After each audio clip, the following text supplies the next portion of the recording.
ಹಾಗೂ ಕಲ್ಲಂಗ ಗ್ರಾಮ ಪಂಚಾಯತ್ಗಳಲ್ಲಿ ಕಾಮಗಾರಿ ಮಾಡದೆ 15 ಹಣಕಾಸು 2024 ಅನುದಾನ ಲೂಟಿ ಮಾಡಿರುವ ಅಧಿಕಾರಿಗಳು ಹಾಗೂ ಜನಪ್ರತಿನಿಧಿಗಳ ಮೇಲೆ ಕ್ರಿಮಿನಲ್ ಪ್ರಕರಣ ದಾಖಲು ಮಾಡುವ ಕುರಿತು ಮಾನ್ಯ ಮೇಲ್ಕಂಡ ವಿಷಯಕ್ಕೆ ಸಂಬಂಧಿಸಿದಂತೆ ಜೇವರ್ಗಿ ತಾಲೂಕಿನ ಮದರಿ ಹಾಗೂ ಕಲ್ಲಂಗರ ಗ್ರಾಮ ಪಂಚಾಯತ್ಗಳಲ್ಲಿ ಯಾವುದೇ ಕಾಮಗಾರಿಗಳನ್ನು ಮಾಡದೆ ನಕಲಿ ದಾಖಲೆಗಳನ್ನು ಸೃಷ್ಟಿಸಿ ಗ್ರಾಮ ಪಂಚಾಯತ್ ಅಭಿವೃದ್ಧಿ ಅಧಿಕಾರಿಗಳು ಹಾಗೂ ಸ್ಥಳೀಯ ಗ್ರಾಮ ಪಂಚಾಯತ್ ಜನಪ್ರತಿನಿಧಿಗಳು ಕೂಡಿಕೊಂಡು 2024 ಅನುದಾನ ಲೂಟಿ ಮಾಡಿದ್ದಾರೆ.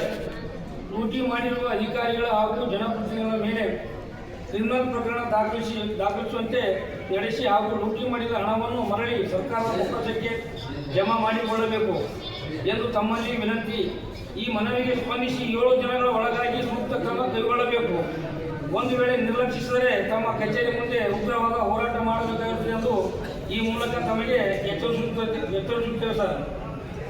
ಮತ್ತು ಭೀಮಾಶಂಕರ್ ಬಿಲ್ಲಾಡ್ ತಾಲೂಕು ಅಧ್ಯಕ್ಷರು